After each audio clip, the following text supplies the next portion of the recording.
Биздин пайдалуу китептер каналына кош келипсиздер. Жакын адамдарыңыз ийгиликтүү болушун кааласаңыз, бөлүшүп, лайк басууну унутпаңыз. Жаңы аудио китептерди өткөрүп жибергиңиз келбесе, каналга катталып, коңгуроону басканды унутпаңыз.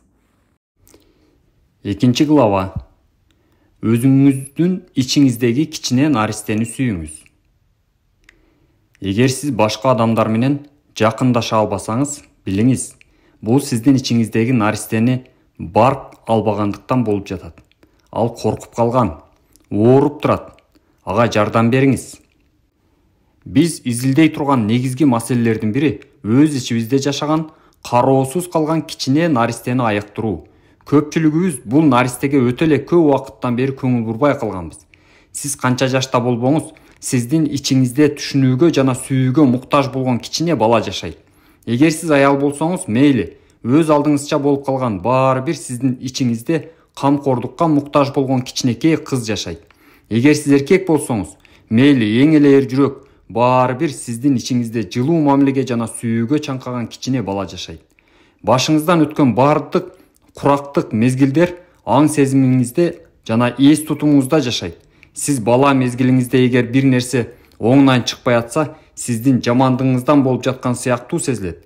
Балдар эгер алар баарын жакшы, туура жасаганда, ата-энелери жана жакындары аларды уруп, жазалабастан жакшы көрмөк деп ишенишет. Ошондуктан бала бир нерсени каалап, бирок ага жетпей калса, ал өзүнчө мен жаманмын, менде бир нерсе жайында эмес деп ойлойт. Анан чоңойгон сайын өзүнүн бир бөлүгүн, кээ бир сапаттарын жактырбай четке кага баштайт. Ал эми азыркы жашоо бөлүгүндө биз токтоолугубузду жана өзүбүздүн баардык бөлүктөрүбүздү кабыл алуубуз зарыл. Ар кандай акылсыз нерселерди жасаганында, күлкүлүү көрүнгөнүн да, коркогун да, акылсызын да, айтор өзүбүздүн ар бир бөлүгүбүздү. Менин оюмча биз көбүнчө 5 жаш чамалыгынан курагыбызда өзүбүздү четке кага баштайбыз. Мындай чечимди өзүбүздү толук кандуу сезбегендиктен жана ичибиздеги бала менен кандайдыр бир жалпылыкка ээ болууну каалабагандыктан кабыл алабыз. Мындан башка бизде ата-эне дагы жашайт. Эреже катары ал дайыма баланы урушуп турат. Эгер ички диалогуңузга кулак салып көрсөңүз, ата-эне сизге эмнени туура эмес кылганыңызды жана өзүңүздө эмне туура эмес экендигин зекип аткан күңкүлдөктү угасыз. Жыйынтыгында биз өзүбүз менен өзүбүз согушуша баштайбыз. Ата-энебиз кандай сындаса, биз да өзүбүздү ошондой сындайбыз. Сен акмаксың, бул нерсени туура эмес кылып жатасың, сен жамансың, дагы кыйшайып алдыңбы? Бул адатка айлана баштайт. Чоңойгондо адамдардын көпчүлүгү өз ичиндеги балага же көңүл бөлбөй коюшат. Же аларды кандай сындаса, ошондой сынга ала берет. Жүрүм-турумдун бул үлгүсү кайра-кайра кайталана берет.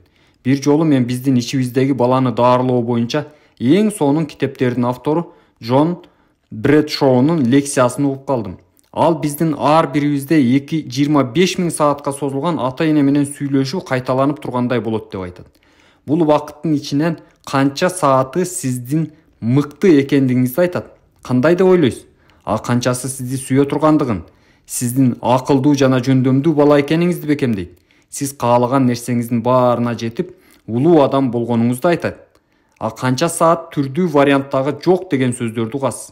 Ар качан өзүбүзгө жок жана милдеттүүмүн деп айтканыбызга таң калбай деле койсок болот. Биз эски жазууларды кайталайбыз. Бирок бул болгону жазуу да объективдүү чындык эмес да. Жазууну өчүрүп же кайрадан жазса болот. Ар жолу корком деп айтканыңызда сиздин ичиңиздеги кичине бала коркуп жаткандыгын түшүнүңүз. Чоңу корккон жок, бирок ал коркуп турган баланы колдоп койбоду.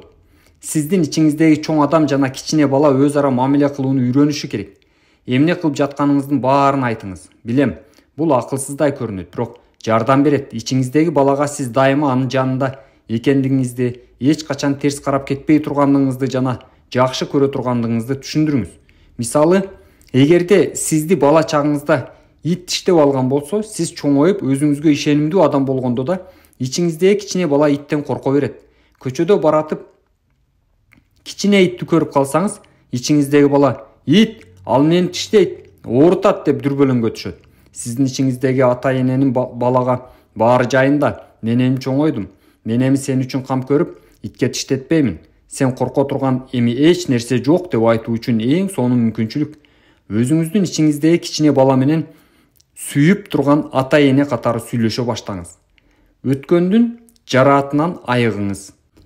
Өз ичибиздеги кичине балага көңүл буруу менен мурда келтирилген жарааттардан өзүбүздү айыктыра тургандыгыбызды байкадым. Бул корккон наристе кандай сезимдерге ээ болуп жатканын көп учурда байкай бербейбиз. Эгер сиздин бала чагыңыз коркунуч жана уруш талаш менен өткөн болсо, жан дүйнөңүздү майып кылууну азыр да улантып жатсаңыз, анда ичиңиздеги наристеге да ошондой мамиле кыласыз. Ал эч жакка жашына албайт да, эч жакка кете да албайт. Бул наристе менен өз ара тил табышып, мамилелешүүгө жетишиңиз керек. Ал өзүнүн сиз үчүн абдан кымбат экенин билүүсү зарыл. Азыр эле убакыт таап, өз ичиңиздеги кичинекей балага "Мен сени жакшы көрөм. Сен мен үчүн кымбатсың. Мен сени чынында эле жакшы көрөм" деп айтыңыз. Балким бул нерсени өзүңүздөгү чоң адамга айткандырсыз. Эми бул сөздөрдү кичине наристеге даректеңиз. Элестетүү менен алектениңиз. Анын колунан жетелеп алып, бир нече күн сиздерге кубаныч жана шаттык алып келе турган жерлерде сейилдеп жүргөнүңүздү көз алдыңызга келтириңиз. Өзүңүздүн бул бөлүгүңүз менен байланыш түзүү керек. Сиз андан эмнени уккуңуз келет? Отуруңуз, көзүңүздү жумуңуз да ичиңизде жашаган наристе менен сүйлөшүңүз. Эгер сиз аны менен 60 жылдан бери сүйлөшө элек болсоңуз, аны сиздин ниетиңиздин олуттуулугуна ишениш үчүн бир нече жолку аракет талап кылынат. Тырышчаактыгыңызды көрсөтүңүз. Мен сени менен сүйлөшкүм келет. Мен сени көргүм келет. Мен сени сүйгүм келет деп кайталаңыз. Акыры байланыш түзөсүз. Өз ичиңиздеги наристени көрүп, угуп сезе аласыз. Бул кичине балага арналган биринчи сөз кечирим суроо өтүнүч болушу керек. Ушунча жылдар бою аны менен сүйлөшпөй, урушуп келгениңизге өкүнгөнүңүздү айтыңыз. Аны четке кагып, өткөргөн убакыттын ээсин толтурганыңызды билдириңиз. Аны кантип бактылуу кыла аларыңызды сураңыз. Аны эмне коркутаарын сураңыз. Ага кантип жардам бере аларыңызды жана сизден эмнени кааларын билиңиз. Жөнөкөй суроолордон баштаңыз. Аларга жооп ала аласыз. Сен бактылуу болушуң үчүн мен эмне кыла алам? Бүгүн эмнени каалап жатасың? Же болбосо мен чуркагым келип жатат, а сенчи деп сураңыз. Ал мен эс алууга баргым келип жатат деши мүмкүн. Баарлашуу башталды. Ырааттуу болуңуз. Бул кичине зат менен сүйлөшүүгө жок дегенде бир нече мүнөт убакыт бөлсөңүз, сиздин жашооңуз алда канча жакшырат. Өз ичиңиздеги наристе менен кантип сүйлөшүүгө болот? Кээ бириңиздер ичиңиздеги кичине наристе менен сүйлөшүүгө аракет кылып көргөн болушуңуздар да мүмкүн. Азыркы учурда бул темага арналган көптөгөн китептер чыгарылган, көптөгөн семинарлар жана лекциялар өтүлүүдө. Бул тармакта жардамдын түрлөрү көп. Сиз жалгыз, алсыз эмессиз. Болгону жардам сураңыз. Сизди сөзсүз колдошот. Дагы бир кеңеш. Бала чагыңызда түшкөн сүрөтүңүздү табыңыз. Ага көңүл коюп караңыз. Анда өзүн бактысыз сезген баланы көрүп турасызбы?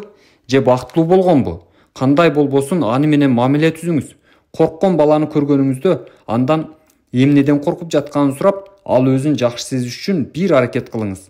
Балалыктагы бир нече сүрөтүңүздү таап, алардын ар бириндеги бала менен сүйлөшүңүз.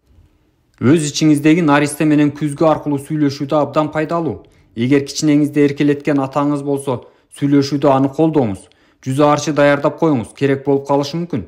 Күзгүнүн алдында отурган жакшы, анткени тике турган адамга сүйлөшүү кыйын болсо, качып кетүү оңой.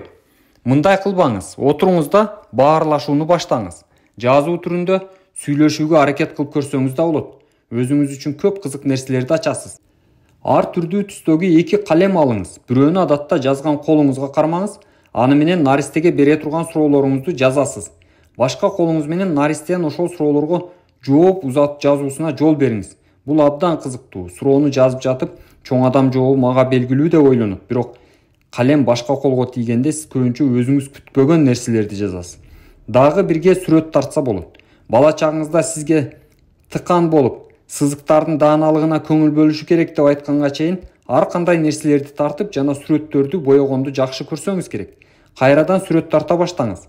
Адатта жазбаган колуңуз менен тартыңыз. Бир аз убакыт мурда болуп өткөн окуядан калган таасирлериңизди тартыңыз. Сезимдериңизге баам салыңыз. Өз ичиңиздеги балага ошол эле кол менен сүрөт тартуусун сураныңыз. Мындан эмне пайда болоорун көрөсүз. Аны менен ойноңуз. Эмнени жактырса ошону бериңиз. Бала чагыңызда кайсыл сабактын баарынан жакшы көрчүсүз? Аларды качан таштаганга туура келди? Биздин ичибизде отурган ата эне көп учурда чоңдорго жарашпайт деп наристенин шоктонуусуна жол бербейт. Ойноңуз, кубаныңыз, өткөнүн элесин чыгарыңыз. Топтолгон жалбырактардын үстүндө секириңиз, суу чачыңыз. Айтор, балалыгыңызда сизге ушунча кубаныч тартуулаган акылсыз ар кандай нерселерди жасаңыз. Балдардын ойногонуна баам салыңыз. Алар сиздин балалык оюндарыңызды эске салат. Эгер жашооңуз шайырыраак болушун кааласаңыз, ички наристеге жардамга кайрылыңыз. Жашооңуздун кубанычка толооруна сөз берем. Сиз күтүп, каалаган бала болгонсузбу? Сиздин жарык дүйнөгө келгениңизге ата-энеңиз бешенеси жарыла сүйүнгөнбү? Мүмкүн алар уул эгер кыз болсоңуз, же кыз эгер уул болсоңуз күтүшкөндүр. Сизди дайыма сүйүп турушаарын сезет белеңиз. Сиздин жарык дүйнөгө келгениңизди майрамдашканбы? Бул суроолорго жооп кандай болбосун, ичиңиздеги наристеге азыр кубаныңыз, майрам уюштуруңуз.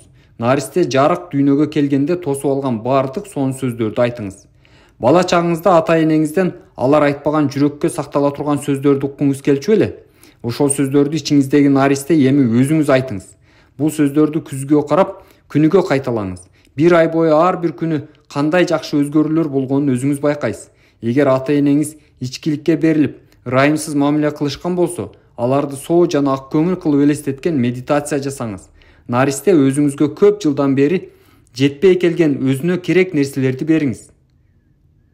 Ага каалаган бактылуу жашоонун сүрөтүн тартыңыз. Ал өзүн бактылуу жана коргоо астында сезгенде сизге ишене алат. Андан сен мага ишенишиң үчүн мен эмне кылышым керек деп сураңыз. Дагы деле кээ бир жооптор сизди таң калтырат. Эгер ата-энеңиз сизге такыр мээрин төкпөй, өзүңүздү алар менен бирге элестете албасаңыз, сизге мээримдүү ата-энени элестеткен адамдардын сүрөтүн таап пайдаланыңыз. Эгер башкача кылганга болбой атса, аларды өзүңүз менен бирге элестетип, кыялыңызда алар менен бирге бактылуу балалык жаратыңыз. Сиз балалыгыңызда эмнеге ишенгенсиз? Ал дайыма сизде кала берет.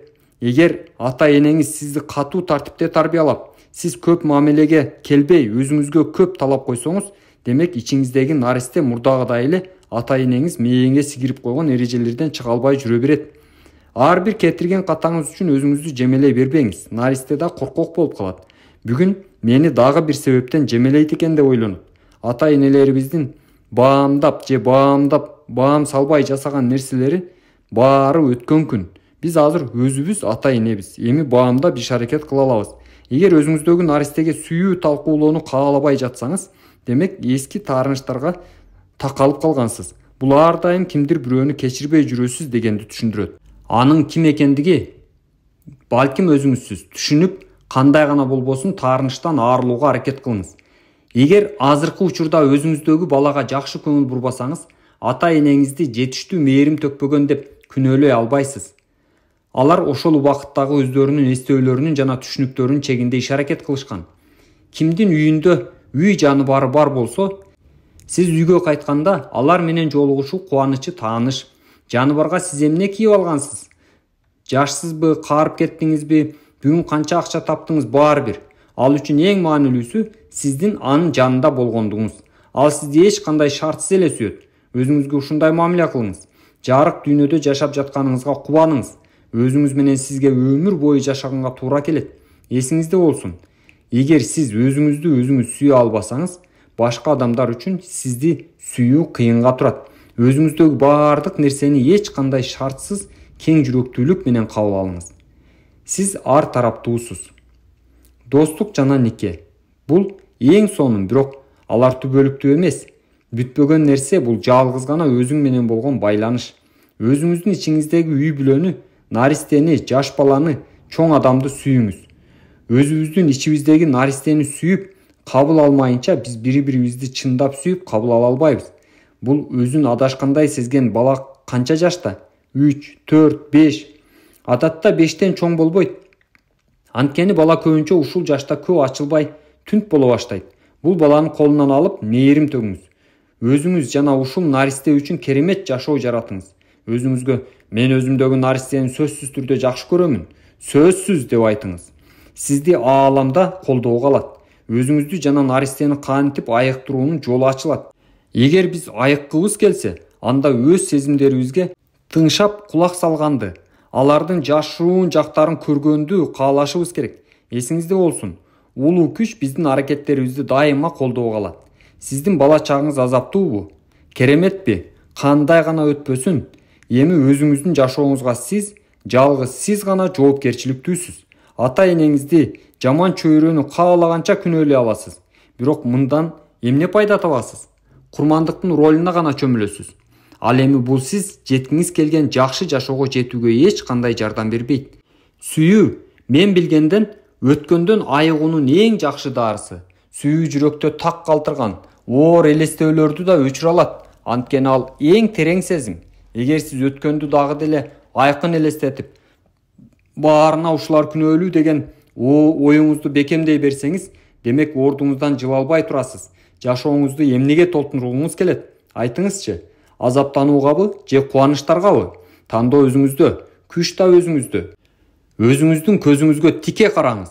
Өзүңүздү жана ичиңиздеги жаш баланы сүйүңүз. 4 бөлүм. Ички даанышмандыкка кайрылуу. Ар кандай теория пайдасыз, эгерде анын негизинде позитивдүү өзгөрүүгө, жыйынтыгында адамдын жан дүйнөсүнүн айыгуусуна алып келе турган иш-аракет түзүлбөсө. 1 глава. Өркүндөөнү кабыл алып. Биз корккондо баарын тескегенге аракет кыла беребиз. Муну менен жакшылыктын бизге төгүлүшүнө жол тособуз. Жашоого ишеним бериңиз. Ал бизге керектүүнүн баарын сунуштайт. Бизде күч бардык каалоо тилектерибизди ишке ашырууга жардам кылып, бардык нерсенин белен берүүнү каалайт. Маселе анын белектерине карай биздин ачылгандыгыбызда турат. Биз бир нерсени каалаганда, ал ойлонуп көрөйүнчү деп жооп бербейт. Ал дароо жооп кайтарып, биз каалаган нерсени жөнөтөт. Бирок биз аны кабыл алганга даяр турушубуз керек. Эгер биз даяр болбосок, бардык тартуулар ишке ашпаган каалоолордун кампасына кайтарылып кетет. Көп адамдар менин лекцияма келип колун куушуртуп отурушат. Мен булар кантип өзүнө бир нерсени кабыл ала алат деп ойлоном. Ааламдын берген тартууларын кабыл алууга даяр экендигибизди көрсөткөн символикалуу белги колдун кенен жайуу. Аалам муну байкап сизге жооп берет. Өркүндөө деген сөздү айтканда көпчүлүгү дароо эле акча жөнүндө ойлоно башташат. Чынында бул сөздүн ичинде байлыктан башка да көп маани жатат. Убакыт, сүйүү, ийгилик, сулуулук, ыңгайлуулук, билим, адамдар менен мамиле, ден соолук. Эгер ишиңизди бүтүрүүгө үлгүрбөй, дайыма шашып жашасаңыз, сизге убакыт жетпейт. Эгер ийгилик колдон суурулуп баратканын сезсеңиз, андага жетпейсиз. Эгер жашоо сизге дайыма кыйын көрүнүп, кабатырлануу менен жашасаңыз, өзүңүздү эч качан тынч, ыңгайлуу сезбейсиз. Эгер сиз көп нерсени билбей, эмне кандай экенин кантип байланыштырууга акылыңыз жетпей жатса, демек ааламдын даанышмандыгы менен байланышыңыз болбойт. Эгер жашооңузда сүйүү жок болуп, адамдар менен мамиле оң келбей жатса, өз жашооңузду сүйүүгө толтуруу кыйын болот. А сулуулукчу? Ал баардык жерде бар. Жер шарынын сулуулугун сезе аласызбы? Же баары сизге кунарсыз, кир көрүнөбү? Ал эми ден соолугуңуз кандай? Тез-тез сыркоолойсузбу? Суу көтө береби? Дайыма бир жериңиз ооруй береби? Эми акча жөнүндө айтсак, көпчүлүгү мага акчанын ар дайым жетишпегендигин айтышат. А сиз өзүңүздүн канча акчага ээ болушуңузга жол бересиз? Сиздин кирешеңизди кимдир бирөө чектеп койгондой сезим болбойбу? Ким? Жогоруда айтылгандардын баары кабыл алуу менен эч кандай жалпылыгы жок. Адамдар адатта, мен муну алгым келет, тигини да, дагы башка көп нерсени да ойлонушат. Бирок өркүндөө жана белендик жөнүндө кеп болгондо негизгиси аларды кабыл алууга өзүбүзгө урук-пусат беришибиз зарыл экендигин түшүнүү керек. Эгер сиз каалаган нерсеңизге жетпей жатсаңыз, демек жан дүйнөңүздүн тереңинде аны кабыл алууга өзүңүзгө уруксат бербей жатасыз. Эгер биз жашоого салыштырмалуу ичи тардыкты билдирсек, жашоодо бизге салыштырмалуу ичи тар болот. Эгер биз жашоодон уурдап алсак, ал да бизге ошондой жооп берет. Өзүңүз менен өзүңүз чынчыл болуңуз. Чынчыл деген сөздү биз көп эле колдонобуз, бирок чыныгы маанисин дайыма эле түшүнө бербейбиз. Чынында бул моралга тиешелүү. Чынчылдык бул өзүңдү сүйүү аракети. Чынчылдыктын негизги баалуулугу биз эмнени берсек, ошол кайра кайтып келет. Себеп натыйжа мыйзамы бардык деңгээлде иштейт. Эгер биз башкаларды кемсинтип айыптасак, анда бизди да бирөөлөр ошентишет. Эгер биз дайыма ачуулана берсек, анда кайда барбайлы ачуулангандарга кездешебиз. Өзүңө болгон сүйүү бизге жашоо сунуштаган сүйүү менен уйкаш. Сиздин үйүңүздү тоноп кетишти дейли. Албетте сиз өзүңүздү дароо эле курмандык катары сезесиз. Менин үйүмдү тоноп кетишти. кандай акмак ушуну жасады экен деп кыйкырасыз. Мындай нерсе болгондо адам өзүн абдан жаман сезет. Ошентсе дагы бул жагымсыз окуянын эмнеңиз менен өз жашооңузга чакыргандыгыңызды ойлонуп көрүүгө туура келет. Дагы кайталайм, жашообузда эмне болуп жатса баарына өзүбүз жооптуу экендигибизди кабыл алып түшүнүүгө көп эле даяр эмес. Көпчүлүк адамдар кылган нерселеринин натыйжасы алардын жашоосунда кээде гана байкалат деп ойлогонду жакшы көрүшөт. Өзүңдүн бактысыздыгыңа башка бирөөнү күнөөлөп коюу бир канча жеңил эмеспи? Бирок сыртта болуп жаткан нерсенин баарын биздин ичибизден чыгып жатканын түшүнмөйүнчө руханий өсүү мүмкүн эмес. Эгерде мен адамдын бир нерсе жоготуп же тонотуп койгонун уксам, мурдараак өзүңүз эмнени алып алдыңыз эле деп сурайм. Эгер баарлашымдын жүзүнөн уялган түрдү байкасам, дал үстүнөн чыкканымды байкайм. Эгер биз эмнени уруксатсыз алып алганыбызды, мындан кийин эмнени жоготкондугубузду ойлонуп көрсөк, бул окуялардын байланышына көзүбүз ачылат. Эгер башка бирөөнүн нерсесин алсак, дээрлик баардык убакта андан баалуураак нерсебизди жоготобуз. Мисалы, биз бирөөнүн акчасын же буюмун алдык. Ал жыйынтыгында досубуздан айрылдык. Эгер бирөөнүн досун тартып алсак, ишибиздин жоготушубуз мүмкүн. Эгер офиске тиешелүү болгон калемди же майда бир буюмду алып кетип калсак, поездге же жолугушууга кечигип калышыбыз ыктымал. Бул жоготуулар эреже катары биздин жашообуздагы маанилүү бир нерсе менен байланышта болот. Тилекке каршы көп адамдар компаниялардын офистеринен, дүкөндөрдөн, ресторандардан, мейманканалардан жана ошого окшогон жайлардан майда буюмдарды алып алышат. Бул кылганын мындай ири бизнес үчүн болбогон эле жоготуу экендиги менен акташат. Бул ынанбай турган актануу. Себеп натыйжа мыйзамы ар бирибиз үчүн өзгөрүүсүз иштейт. Эгер алып алсак, жоготобуз. Эгер берсек, кайра чоңураак нерсеге ээ болобуз. Башкача болушу мүмкүн эмес. Эгер сиздин жашооңузда жоготуу тилкеси болуп, же баары сиз каалагандай болбой жатса, эмнени кантип алып жатканыңызды анализдеп көрүү керек. Бир нерсени уурдап алуу оюна да келбеген адамдар башканын убактысын бек капар эле уурдап алышы мүмкүн. Же анын жеке кадыр баркын басынтып коюшу ыктымал. Бирөөнү өзүн күнөөлүү сезүүгө мажбурлаган сайын биз анын өзүн баалоосун уурдайбыз. Бардык деңгээлде чынчыл болуу үчүн өзүңдүн ар бир кылганыңды жакшылап анализдөө жана түшүнүү талап кылынат. Биз башка бирөөнүн нерсесин алганыбызда ааламга өз алдыбызча ушул нерсени ала албай турганыбыз, аны табууга жарактуу эмес экендигибиз жөнүндө белги беребиз. Аалам бизден да уурдаса боло бере турганын түшүнөт да, акырында керектүү буюмдарын жетишпей жатканын байкайбыз. Биз бир нерсеге жетишүү үчүн айла амалдуу болуп, колго урунгандын баарын ала бериш керек экендигине ишенебиз. Бул ишеним биздин айланабызга кубаныч да, бардарчылык да кире албай турган кылып дубал согуп коет. Бул негативдүү ынанымдар тиричиликтин ыңгайына шай келишпейт. Биз эң сонунбуз жана эң жакшы нерселерге татыктуубуз. Биздин планетада баары мол. Жакшылык бизге ар дайым аң сезим аркылуу келет. Аң сезимдин үстүнөн иштөө менен биз дайыма өз кебибизди, ойлорубузду жана кылгандарыбызды жакшыртабыз. Ойлорубуз жашооңду жаратаарын түшүнгөнүбүздө, анда болуп жаткан окуяларды өзүбүздө дагы кайсы нерселерди өзгөртүү керек экендигинен кабар берип жаткан белги катары кабыл алабыз. Анан биз жасайбыз. Мисалы, эч качан бирөөнүн буюмун атүгүл, ийнесин дагы албаганга. Бардык нерседе чынчыл болгонубузда жашоо биз үчүн жеңилирээк. Эгер дүкөндө кайсы бир алган нерсеңизди байкатпастан эсепке кошпой коюшса, сиз аны байкап калсаңыз, бул жөнүндө сатуучуга айтуу сиздин милдетиңиз. Алардын көңүлүн ушуга буруңуз. Эгер бул нерсени сиз билбей, бир канча убакыттан кийин гана байкасаңыз, бул башка иш. Биз өзүбүздүн жашоо жакшылыкты жана эң сонун күтүүсүз окуяларды өзүбүз жаратабыз. Жан дүйнөбүздө эч кандай шартсыз сүйүү жана чынчылдыктын позициясынан тереңирээк караганда, өзүбүздүн укмуштуу күчүбүз жөнүндө көп нерселерди билебиз. Аң сезимибиздин күчү менен жаратууну үйрөнгөндүк биз уурдап ала турган дүйнөнүн баардык акчаларына караганда да бир топ чоң баалуулукка ээ. Сиздин үйүңүз сиздин ыйык очогуңуз. Сиздин жашооңузда оюңузча сиз татыктуу болгон нерселер гана бар. Үй шартыңызга карап көрүңүзчү. Сизде мында жашоо жагымдуубу? Үйүңүздө дайыма жылуулук, шаттык бийлейби же дайыма кир чачылып турабы? А сиздин унааңызчы? Ал сизге жагабы? Мүмкүн ал сиздин өзүңүзгө болгон сүйүүңүздүн чагылдыруусудур. Өз кийимдериңизге кандай мамиле кыласыз? Кийимге көңүл буруу сизге өтө эле жадатма сезилбейби? Бул сиздин кыжырыңызга тиеби? Бирок сиздин кийимиңиз сиздин өзүңүздө кандай мамиле кылганыңыздан кабар берип турат да. Дагы да кайрадан ушул эле ойго келебиз. Өзүңүз жөнүндө элестөөнү өзгөртүү керек. Эгер сиз жаңы үй издөөнү чечсеңиз, өзүңүзгө ылайыктуу үй мен бир жерде күтүп турат деп айтуу менен издөөнү баштаңыз. Мен Лос-Анджелестен үй издеп, ылайыктуусун таппай түңүлө баштаган элем. Ар качан бул Лос-Анджелеско, бул жерде эң сонун үйлөр толтура, алар каякта деп ойлоно бердим.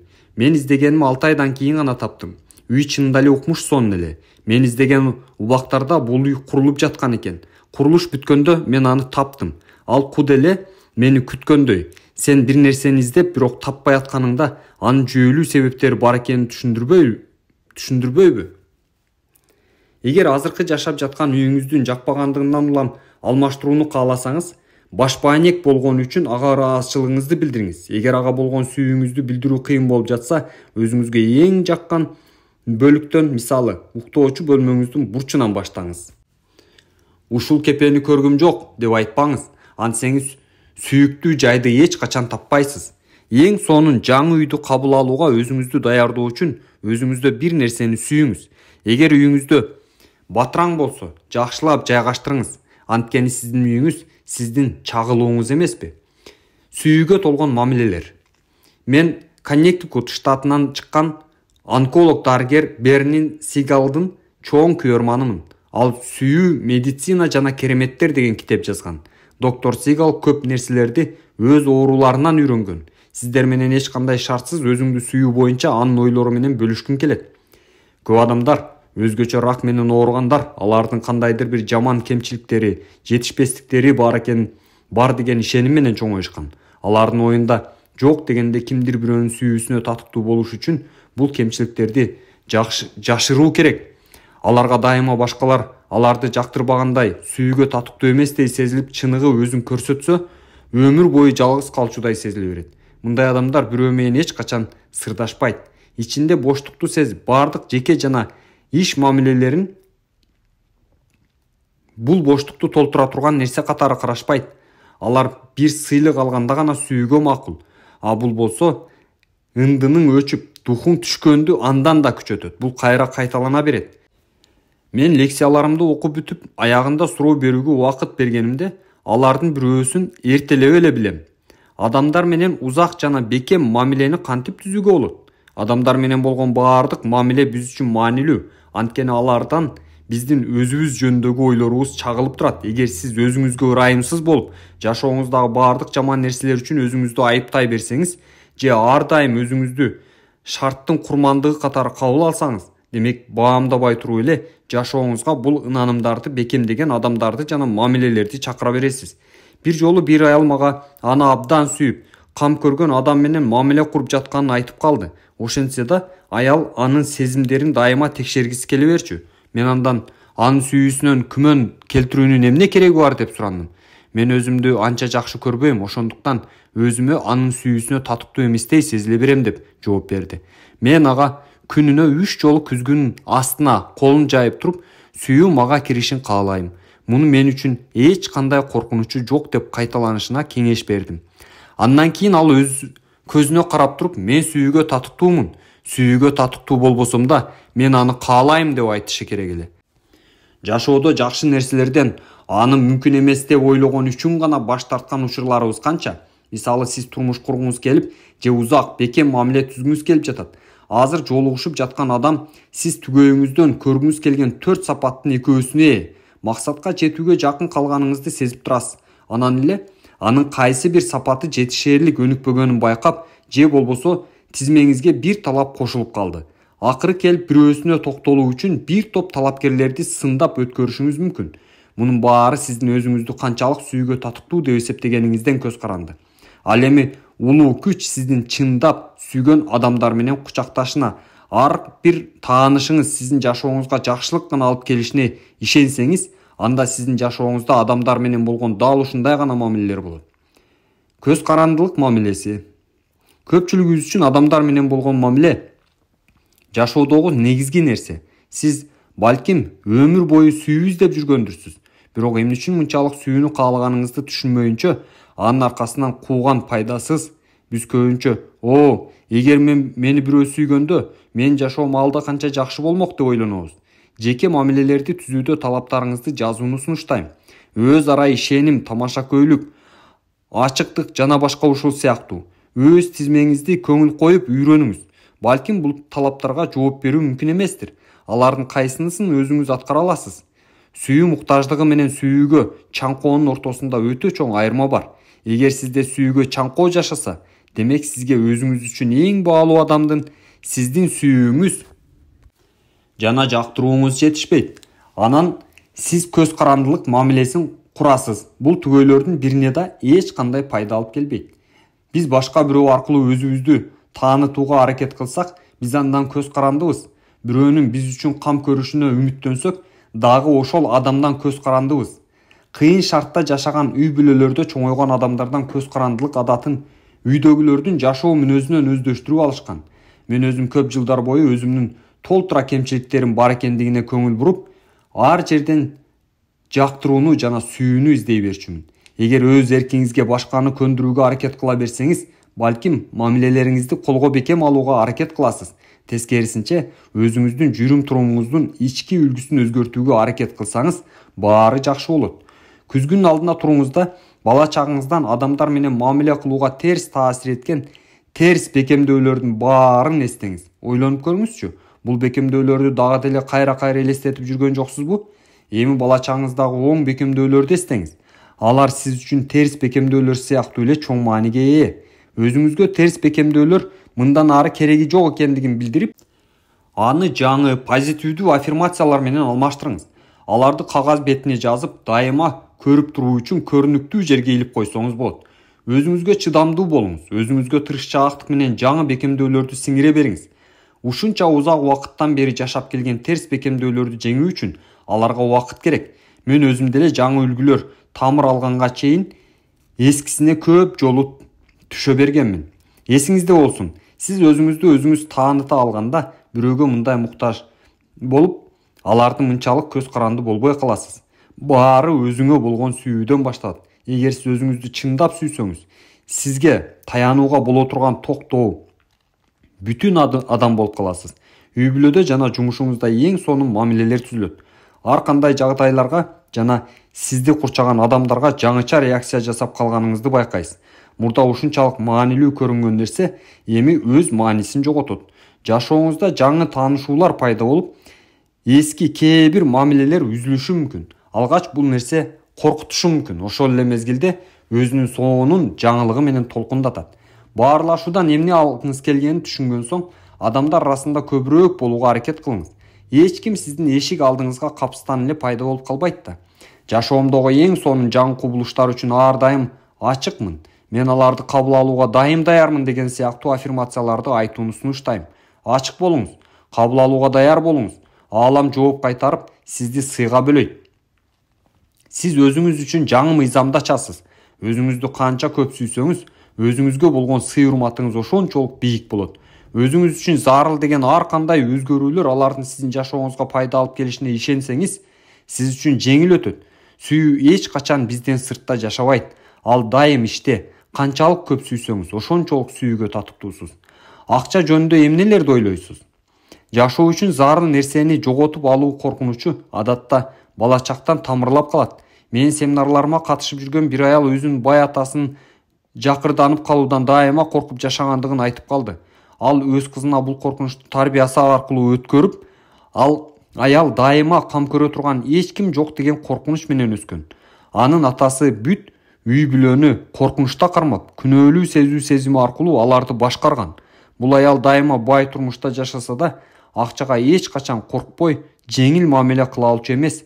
Бул жагдайда аял өзүнө өзү кам көрө ала тургандыгын түшүнүп, атасынын байлыгысыз да бул нерсени жасай ала тургандыгын бекемдеп, өзүнө ишенбеген сезимдеринин туткунунан бошош керек эле. Бир барак кагазга өз ата-энеңиздин акчага болгон бекемдөөлөрүн жазып чыгыңыз. Сиз азыр ушул бекемдөөлөрдү бөлүшкүңүз келеби? Өзүңүздөн сурап көрүңүз. Ата-энеңиздин коркунучтарын чегинен аттап чыгып кетүүнү каалаганыңызда шек жок. Анткени сиздин жашооңуз башка. Анда алардын ойлорун кайталоону токтотуңуз. Өзүңүздүн элестөөлөрүңүздү өзгөртө баштаңыз. Биринчи эле мүмкүнчүлүктө өзүңүздүн түпкү сезимиңиз үчүн жаңы кабарларды жарата баштаңыз. Көп акчага ээ болуу бул жакшы жана аларды өз акылым менен иштете алам деп бекемдесеңиз болот. Кээде көп акча табуу, кээде акчасыз болуу бул нормалдуу эле көрүнүш. Эгерде биз ички күчүбүзгө, анын дайыма биз үчүн кам көрө алышына ишеним берсек, акча жок мезгилдерди жеңил өткөрөбүз. Биз билебиз да, алдыда бизди молчулук гана күтөт. Акча жашоонун бардык эле көйгөйлөрүн чече албайт. Ошентсе да, көп адамдар акчасы көп болгондо алардын жашоосу жакшы болмок деп ойлошот. Андай эмес, мага ишениңиздер. Дүйнөнүн эң бай адамдарынын бир канчасы бактысын таппай жүрүшөт. Бар нерсеңизге ыраазы болуңуз. Мен бир таанышым кыйын учурларда көргөзгөн колдоосу жана жардамы үчүн досторуна татыктуу ыраазы кыла албай калганы үчүн өзүн күнөөлүү сезип жүргөндүгүн айтты. Мен ага жашоодо аалам бизге керек нерсенин баарын берсе да, жооп катары эч нерсе бере албай турган мезгилдер боло тургандыгын менен жооп бердим. Ааламдын сиздин муктаждыктарыңызга жооп кылып бергениңизге ыраазы болуңуз. Мезгил келет, сиз да башка бирөөгө акчалай болбосо да балким түшүнүктүүлүгүңүз, боорукердигиңиз жана убакыт бөлүүгө даяр экендигиңиз менен жардам берип жооп кыласыз. Биз дайыма эле түшүнө бербегенибиз менен бул акчага караганда да бир топ маанилүү. Мен жаш мезгилимде баа жеткис жардам берген көп адамдарды эстейм. Ал убакта мен аларды эч кандай ыраазы кыла алган эмесмин. Жылдар өттү. Мына эми мен өзүм башкаларга жардам берүү бактысына ээ болдум. Биз көбүнчө ар бир кызматка ошондой кызмат аркылуу жооп кылышыбыз керек деп ойлойбуз. Эгер кимдир бирөө бизди түштөнүүгө чакырса, дароо аны жооп катары биз да чакырабыз. Белек алсак, жооп кайтаруу үчүн дароо дүкөнгө жүгүрөбүз. Жөн гана ыраазычылык менен кабыл алганды үйрөнүңүз. Анткени аалам алмашууну эмес, кабыл алганга даяр болгонду баамдайт. Биздин көп көйгөйлөрүбүздүн тамыры кабыл алууга жөндөмүбүз жок экендигинде жатат. Биз бергенди билебиз, бирок кабыл алуу биз үчүн көбүнчө кыйынга турат. Белек алып жатып, жөн гана жылмайып ыраазы болуңуз. Эгер белек берип жаткан адамга белектин түсү, көлөмү ылайыктуу эмес экендигин айтсаңыз, анын сизге башкача эч нерсе белек кылгысы келбей каларынан күмөн жок. Бир канча жылуу сөз айтуу менен белекти кабыл алыңыз да, эгер ал чынында эле сизге жакпай жатса, кереги тие турган башка бирөөгө берип коюңуз. Көбүрөөк нерсеге жетүү үчүн бар нерсеге чын дилибизден ыраазы болушубуз керек. Эсиңизде болсун. Эгер сиз жетпеген нерсе жөнүндө көп ойлонсоңуз, андан да көбүрөөк нерсеге жетпей баштайт. Эгер кимдир бирөөгө милдеттүү болсоңуз, өзүңүздү жемелебей кечириңиз. Көңүл топтоп, милдеттен кутулганыңызды бекемдеген аффирмацияларды айтыңыз. Дал ошондой экендигин элестетиңиз. Эгер тааныштарыбызда акчага байланышкан көйгөйлөрү болсо, биздин алар үчүн кылган жакшылыктарыбыздын мыктысы аларды аң сезиминде акчаны жаратууга үйрөтүү. Анткени бул нерсе аларга дайыма акчаны тартып турат. Жөн эле карызга берип койгонго караганда бул көбүрөөк жардам берет. Мен эч кимге акча бербеш керек дегенден алысмын, бирок муну өзүңдүн күнөөлүү сезгенде эле кыла бербеңиз. Адамдар көбүнчө мен башка адамдарга жардам беришим керек да дешет. Бирок сиз да адамсыз да, сиз да өркүндөп байууга укуктуусуз. Сиздин аң сезимиңиз ар кандай банктык эсептен артыкча. Эгер туура ойлор түрүндө салым салсаңыз, абдан эле көп пайдага жетишесиз.